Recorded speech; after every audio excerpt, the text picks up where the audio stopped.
Okay, mic's working. We're almost there. I need El Chat Room.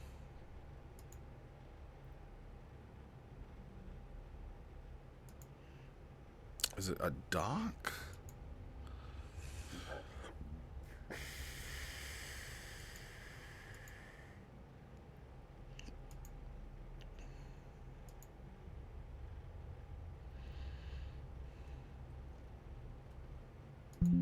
I'm sorry. I'm sorry. I apologize. I guess I can just do this for now.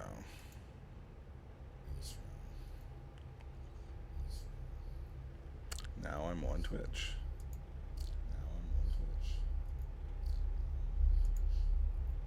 Goodbye, Twitch. Alright. And then.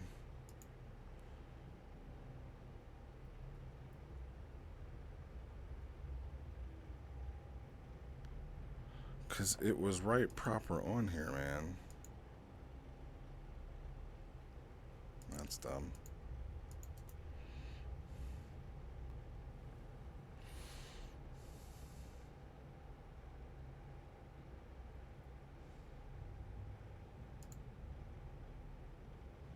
No. iDocs. There we go. Twitch chat. There we go. Now I just need you to not be there. Can you have some, like, proper scaling?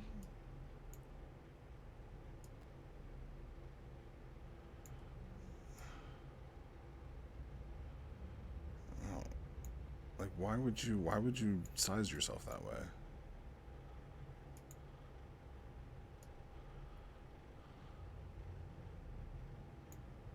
Ugh, you're so dumb. Hold on. And then can I... Yes. Was that so hard?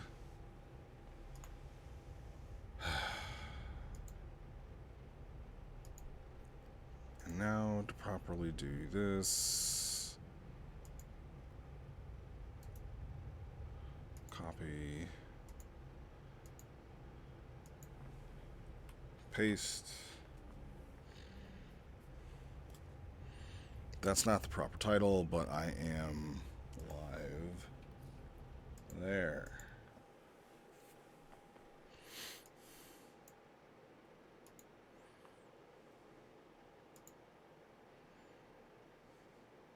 Haha. Big Rizzy style, all with it.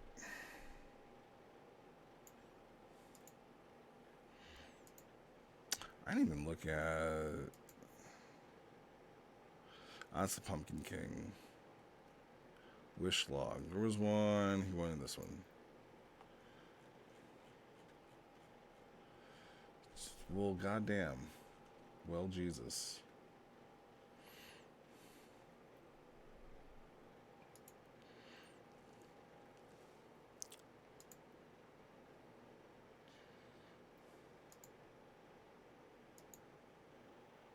I need some background noise.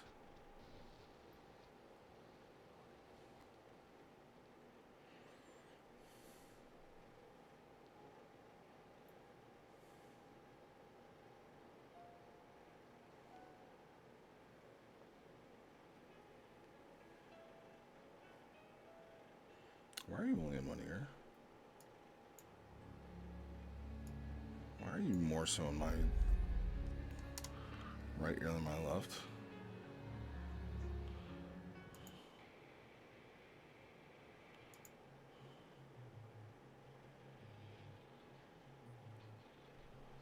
One second, chat.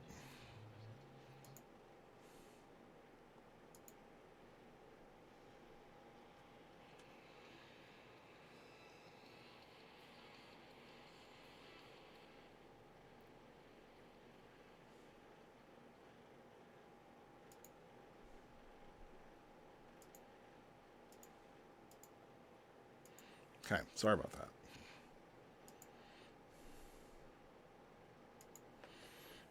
What do we want? What are we in the mood for?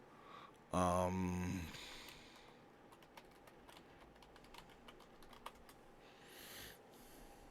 yes. Oh man, this is like every in song ever. This is perfect. This is perfect.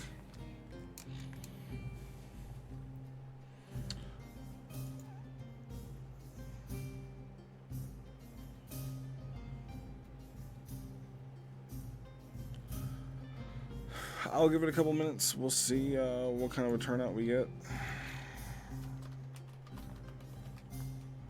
I doubt any of them. Yes, no RP nerds on the actual game. But it is a good time.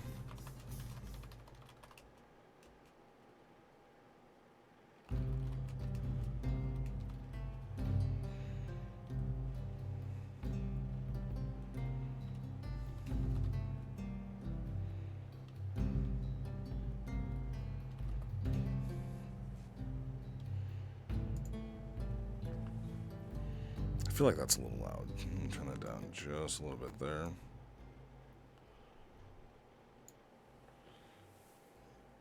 And down a little bit in my own ears. I guess we can start reading this. So this is the Dragon Ball Hunt and Cordio's Lesson. Nigmas and Cordio this past June. This might be a long one, so strap in. It was time. It was a quiet day, but the wind and the waves lapping at the shores of the barren island. Forsaken spits of rock for the most part, some of them quite large, but they were so lonely and isolated that even the turtles and seabirds had little use for them. It was a chain of islands that the local fishermen called the pits, for the deep holes in the sea that dotted the area. The holes were as likely to yield unusual catches as they were to swallow a boat without remorse after a bad run-in with the treacherous hidden shoals of the rocky reefs. That's just really good. That is a mouthful, but I really like the Limsa Lominsa feel of it, you know. Genesis is really good. Actually, I should bring this over here. Doesn't matter for you guys. And then throw me over there. So I'm not craning my neck.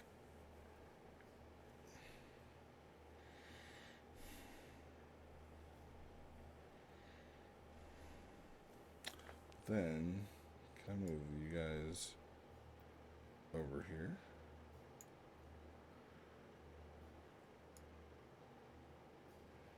Yeah, there we go. So I'm just going to kind of read through these.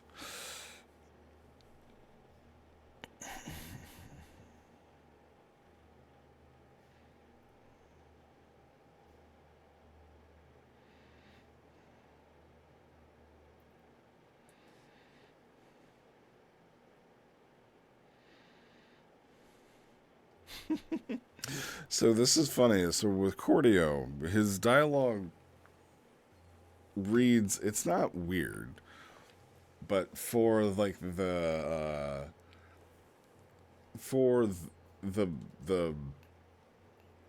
way that Cordio carries himself sometimes doesn't match the way that he speaks. You know, like, hey there, Genesis, it's been a minute. And it's not really like the, long has the sun passed the moon since last we met. But that is like kind of like the gravitas that is Cordio, at least in my mind, right? He seems very, very elderly and wisely.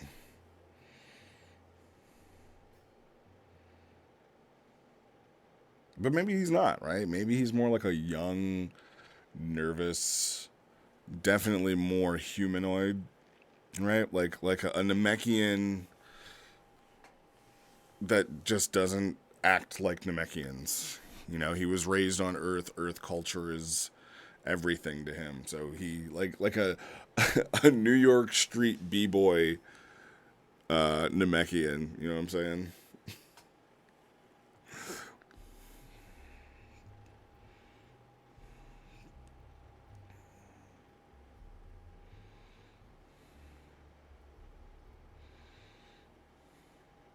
And the thing, so with this, Cordio is a very nature based warrior. And Genesis kind of came into that power later, or I wouldn't say later, more recently. And so we all know Genesis as like martial arts guru, definitely, Nova's rival and equal in power, really. They've clashed a few times and he's won just as many as he's lost. So we've all known him for that, but now he's starting to get into this like nature power, which is like the next step of his evolution.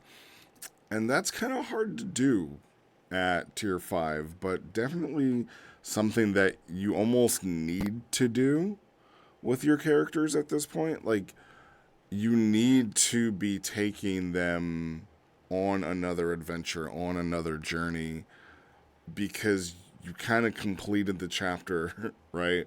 Like, the path to power story has been told, and you're strong. Like, there's a ceiling with it, right? Like, Super Saiyan was a ceiling, and the story needed to evolve. You needed to go beyond Super Saiyan.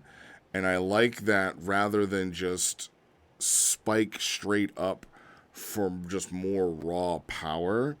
It's like, I've got the power aspect, but I'm not competing with other people up here because they have come up and then tapered off somewhere, right? And they've gone a different direction to where, like, if I just go straight up like here, like, yeah, I'll be really strong, but what's over here that I'm missing? And I like that, our role players who are getting to that power are kind of getting that field. And like Saliath too, right? Like Saliath has always tried to manipulate his energy and not just rely on raw and brute strength. And so yeah, Genesis has this other nature power where he can manipulate. And I don't know how like deep in the science it is, but basically he can make elements and metals and things like that through like the power of nature. So this will be an interesting matchup.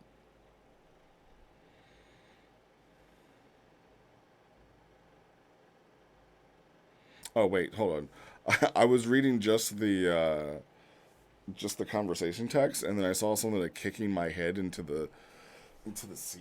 Like what? Let me read this. And this is raise his hand, and so the times of it.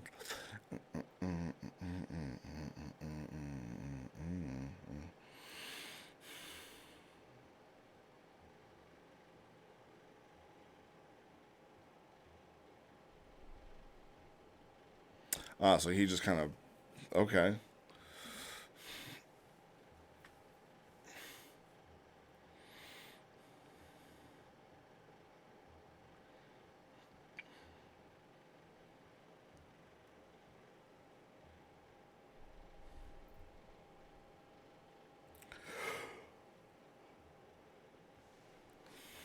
So I wonder how much of what happened on Vera the others know, right? I don't remember seeing any logs of anybody from that trip kind of discussing anything about it,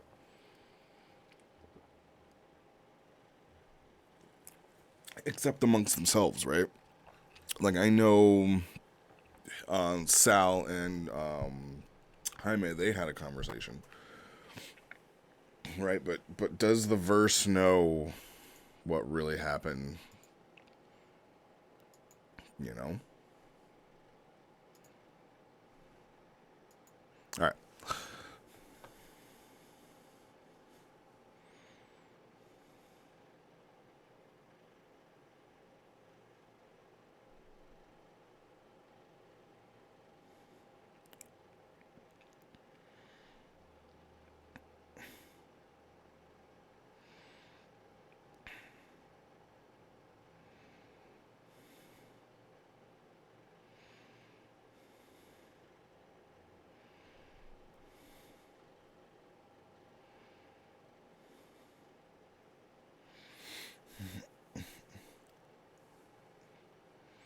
Oh, and then here it is. What happened on Vera? I don't think I've heard of it. Okay.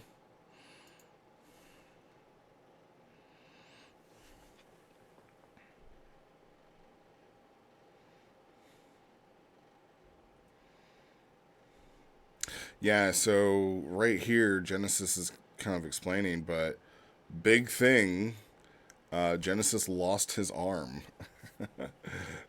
which, by the way, Nigmas's idea, not mine. That's for another discussion. Maybe we'll get into it after this.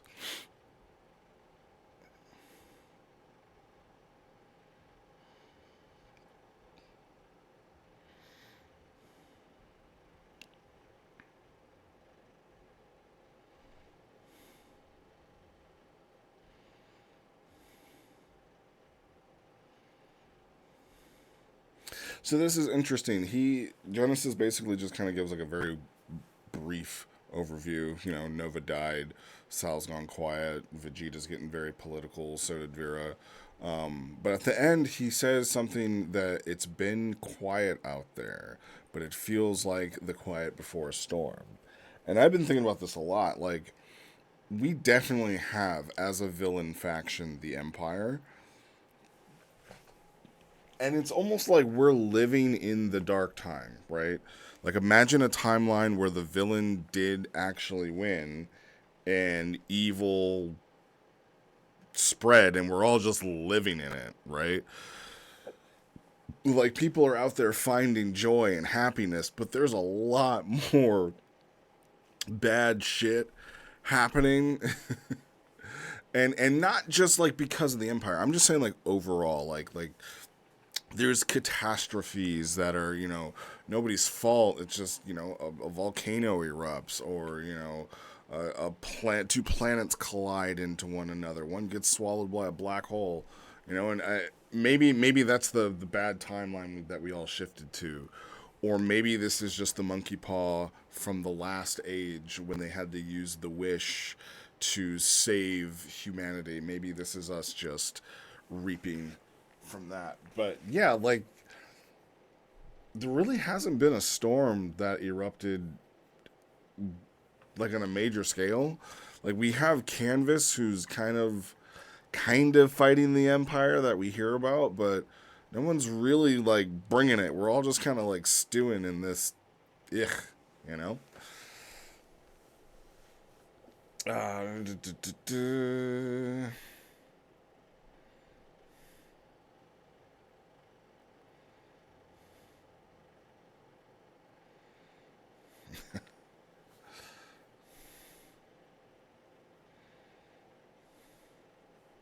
And then yeah, Cordio kind of, all right. So he brings it back. He's like, all right, that sucks on Vera, but one last thing. We're Namekians. Why haven't you regenerated yet? Yeah, like, you should be able to.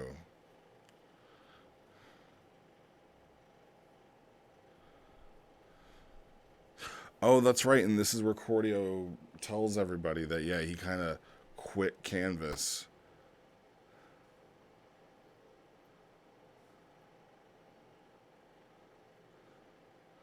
Yeah, and that's, it's something that's a turning point for Cordio, because he really was just kind of the dude following along, helping his friends.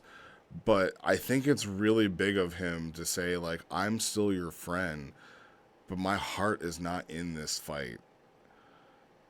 Like, this is, and it's not even that my heart isn't in this fight. This is not what I am meant to do. Of all the things that can happen out there, like, fighting this war of yours is not my thing. If you ever need my help, absolutely I will help you. I will absolutely be there for you. But I am not a rebel. I'm not. That's not me. Kind of like, I can navigate this world under these rules, and it's not like he's saying like I don't need to change it, but you know this just isn't his thing, and I think that that's hard to do, especially for like your friends, right? Your very best friends that are like risking their lives for this. It's like, I love you, don't go die, but I have to walk away. Like that's such a has such bigger impact than I think people may have realized.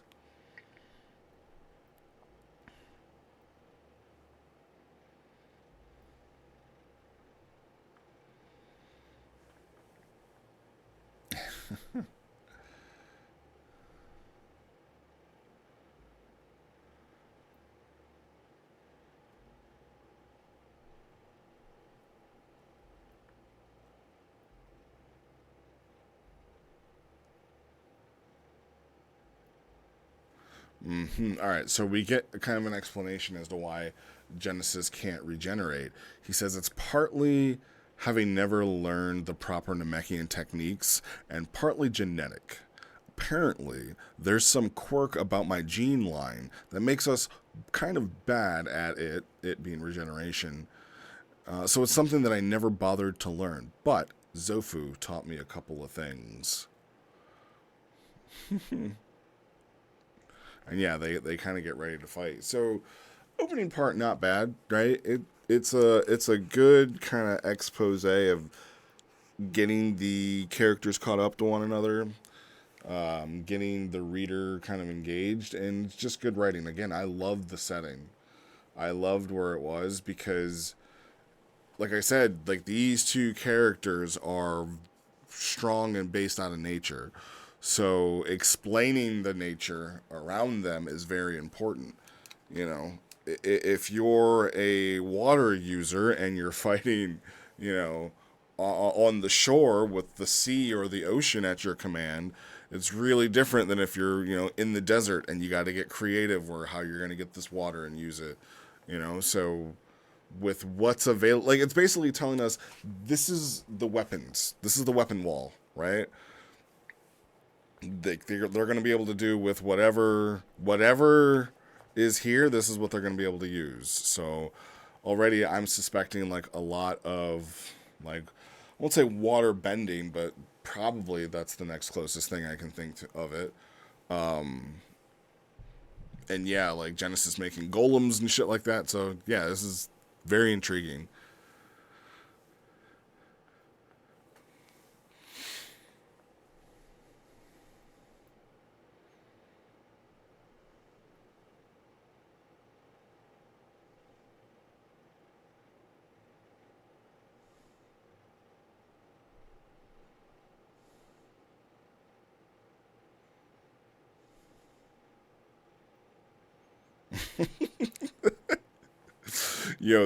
This line, this these couple of lines from Genesis go so hard that it literally stuns Cordio. That might have even stunned Magic Paper, right? Like Nigmas just fucking came in, pen set the page aflame, and Paper was just like, God damn, that's some heat.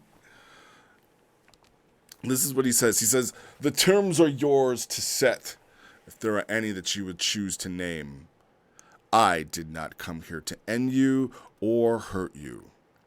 But know that whatever scars I bear, you stand against my completed heavenly fist. I will strike you down and claim that orb. And if you wish to stop me, put your belief in your powers and let whatever dream the Dragon Ball represents to you guide your fist. Nothing less will stop me. Fucking bars, bro. Fucking bars. Like, that sends a chill down your enemy's spine.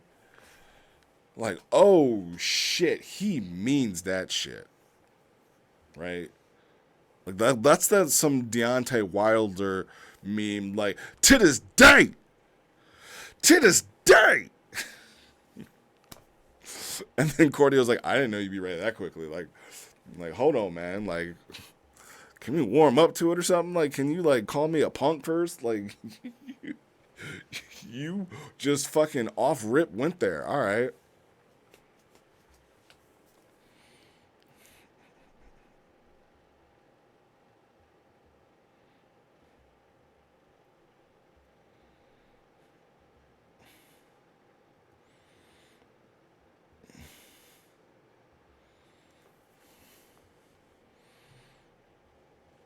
So Cordio, like that line shook him so bad. Cordio was like, "Bro, you can just have it. I don't even want to fight you anymore. Like I said, I was ready, but I'm not that ready. You are like just all the way ready. And if you want the Dragon Ball, actually, you have it. Because all I wanted it for was some ice cream. Like I'm not. Oh man."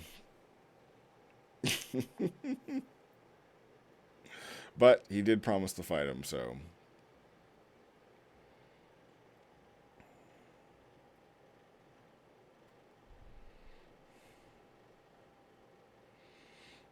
kind of looks like we we lost the color copy.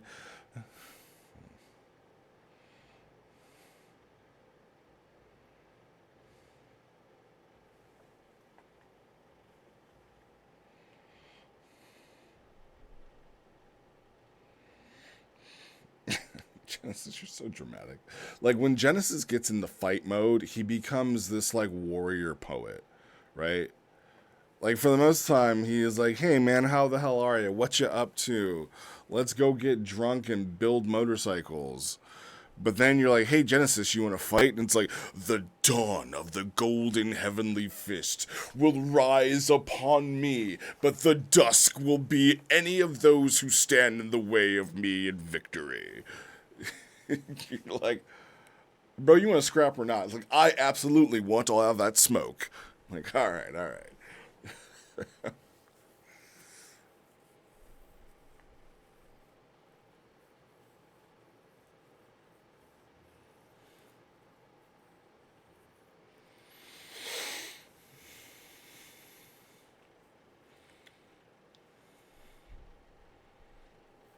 All right, so Cordia basically says like, "Yeah, I don't have a wish. I don't really have a wish, but like these are the things I would wish for." And he kind of frames it of like, these are things that I would wish for, but we can actually accomplish them ourselves. We don't need the dragon, but a giant wish granting dragon seems hella interesting.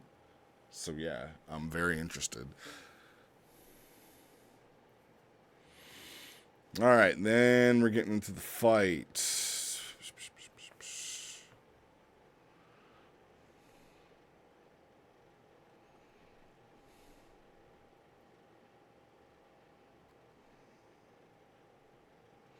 Damn, Cordio kind of gets his ass whooped.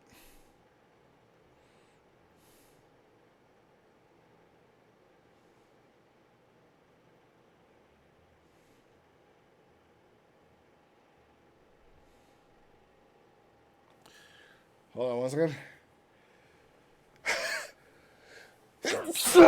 Oh, excuse me.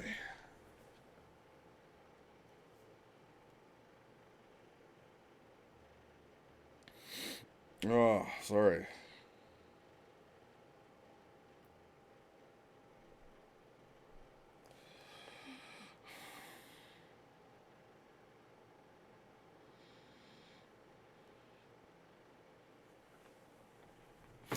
Ah, okay.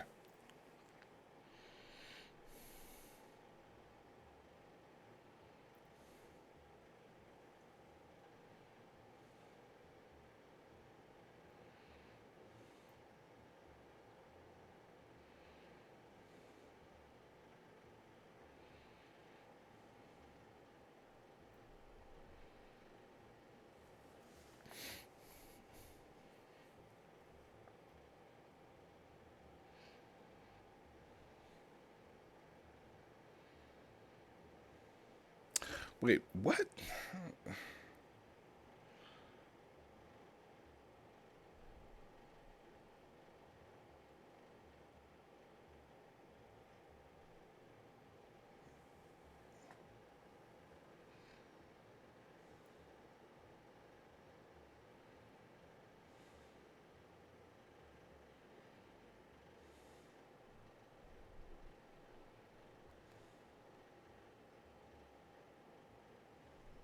Okay. Yeah. So, and this is kind of exactly what I was saying.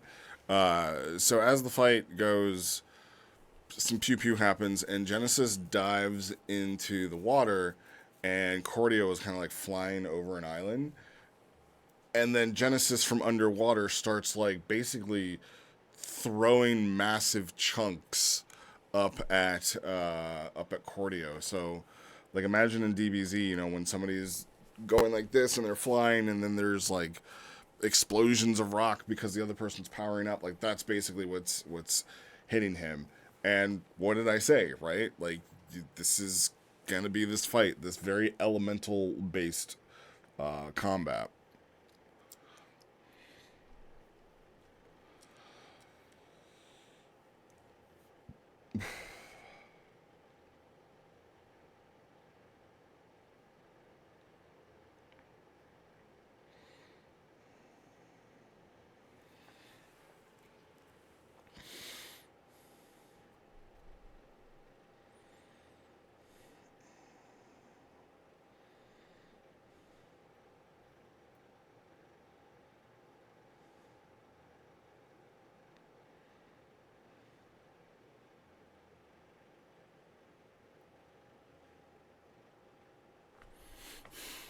And eye lasers, Genesis talks some shit.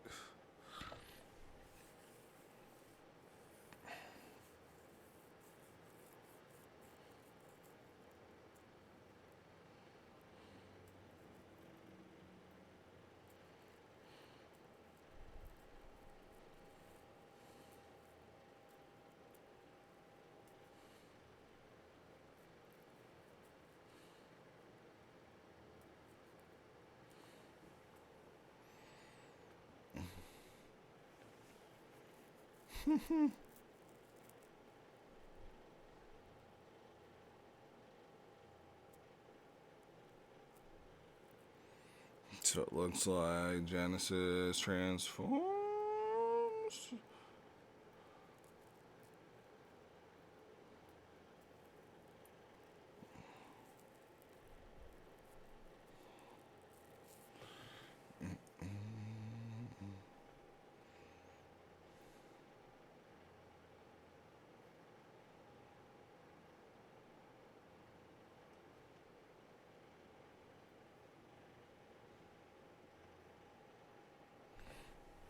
And then, okay, so yeah, now Cordio is starting to use like roots and everything, trying to slow him down. And what I love about the way that Nigmas writes is that when he is being hit with something, he will accentuate it. Yeah, that's the word I'm looking for. He'll like accentuate it and make it. I won't say more, but he definitely puts respect on it. That's the best thing to say. He puts respect on people's techniques and attacks. And if you leave it kind of vague, and I'm sure these two have role played enough where they kind of feel comfortable doing it, but it's kind of like with Ike and I when we were like, I would type something in, she would then counter it with something.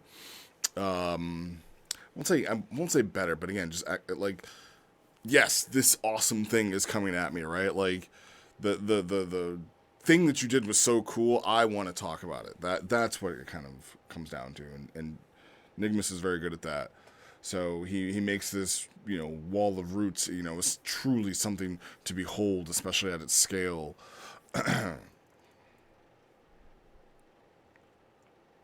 I'm not gonna read through all of the combat. I mean, I'm pretty sure. Yeah, he wins, and then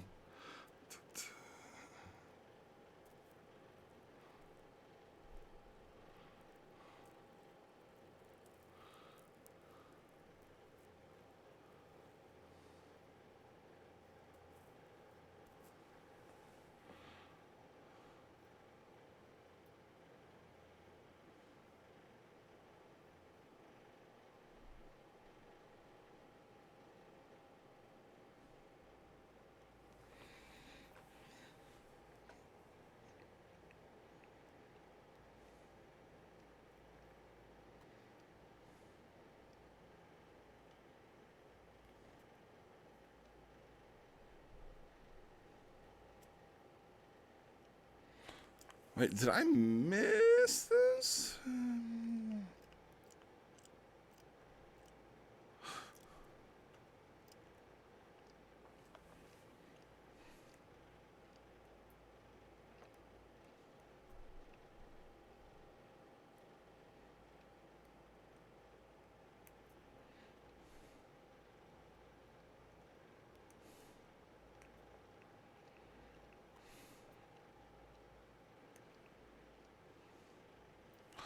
I'm trying to read where this freaking avatar came from.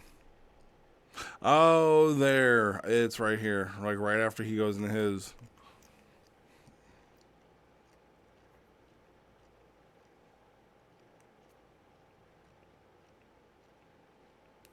Because I've just never seen this before, so that's why I wanna.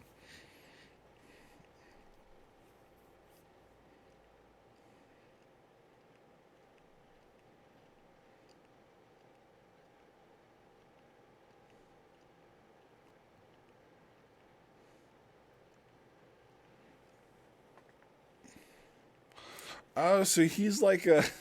Okay.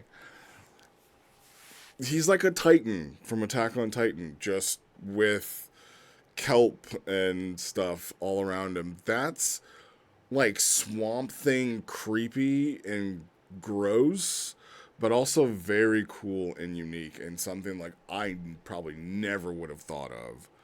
That is very cool. He almost becomes like an earth elemental, right? In certain D&D games, earth elementals aren't just giant rocks. They're like these shambling walking trees almost. And not trees like an ent, but like think of like willows, right? These big weeping willow like monsters, and that's pretty cool. Yeah, that's really cool. So that's how he fights Genesis's avatar, or not avatar. Genesis's giant form is with his avatar, and I like that he's the core of it. I hope it's more G Gundam-y, where like if his arm gets broken, he will have to regenerate like his arm, and then that one can regenerate. Like, I hope it's hurting him in some way, because while it's really cool, if it's like I put this big thing around me and you can break it apart and all I did was lose energy, like I don't know. I don't know if I would like that, but if he takes some sort of damage from it while it's being damaged, I like that.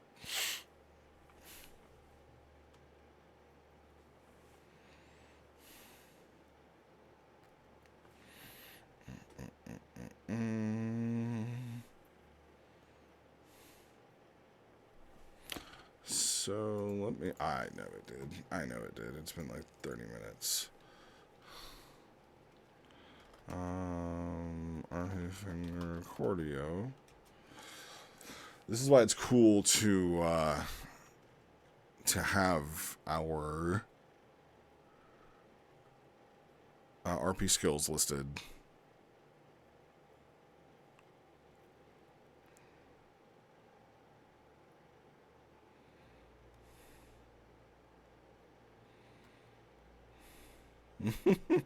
That's so cool. He even wrote it. So for his transformation, it's called Warden of the Wild. It's magic based.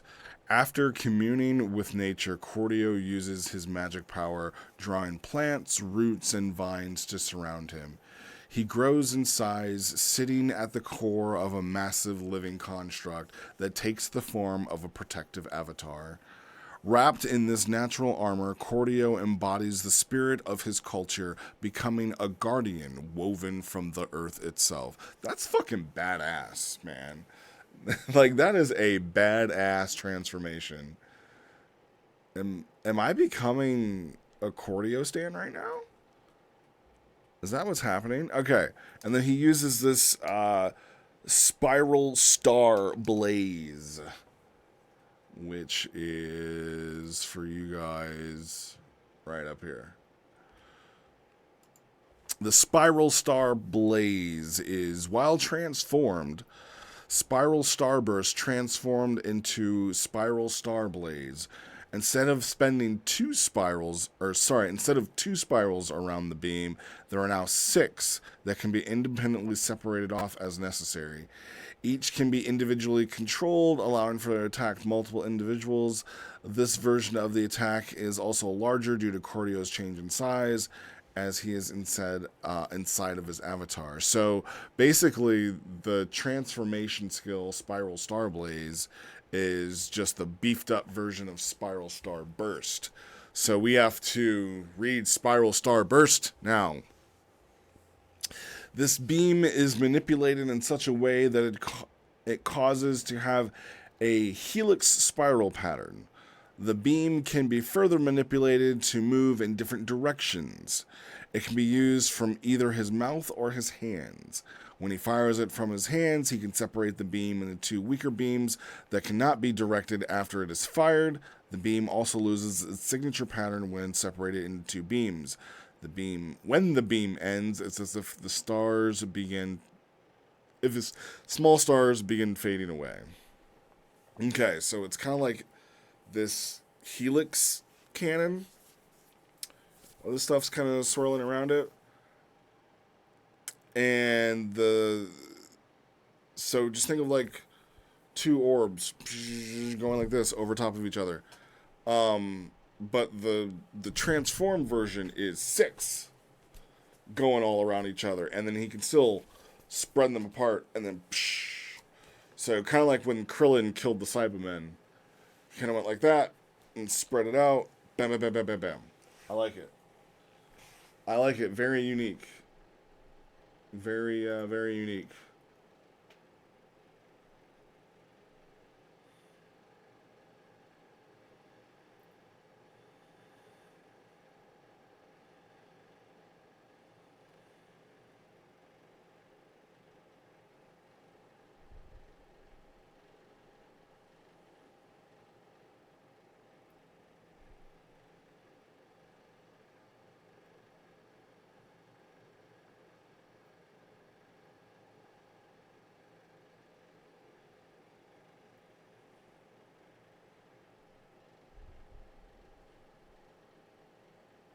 Okay, so yeah, they have a good scrap.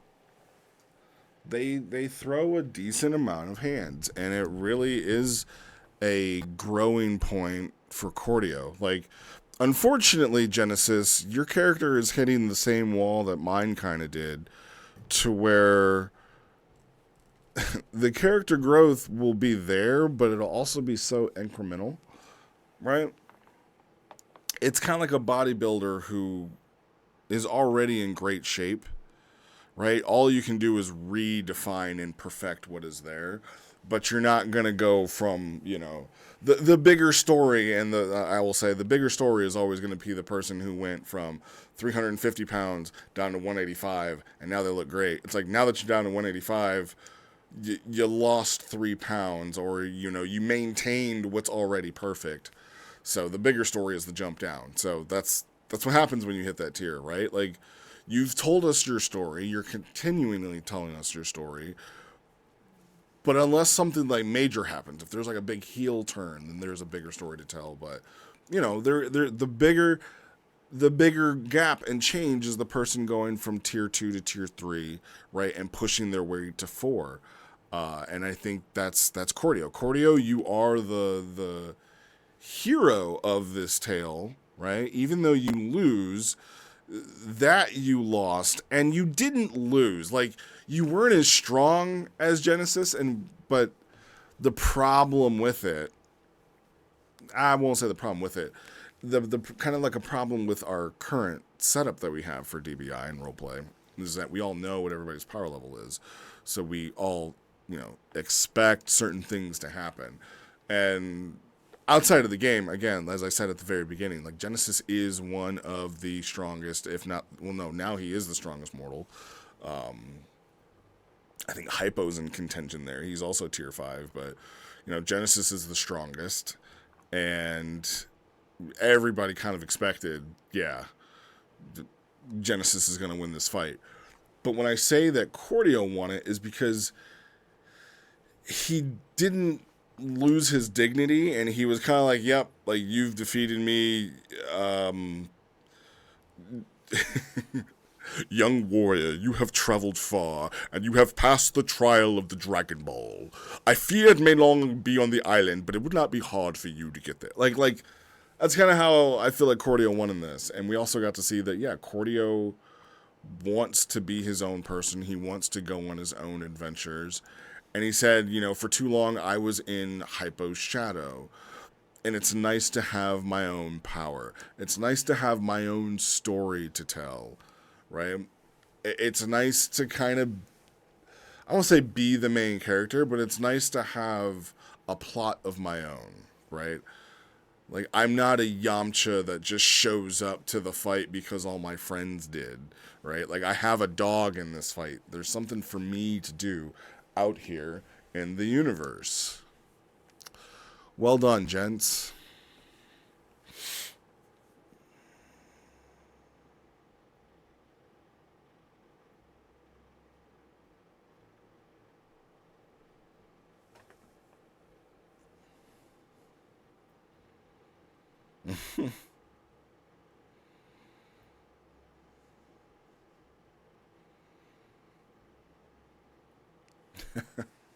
Yeah, and I agree with the review here that Jaime left. So good job, gentlemen. Not reading the Pumpkin King. I'm not going through that.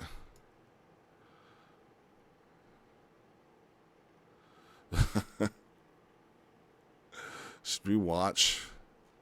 I think Paper's Pumpkin King review is like super long though. Isn't it? Isn't it like 45 minutes? Hello, everybody. 20 minutes. Yeah, I'm not watching all that. Sorry, Paper. But I'm not.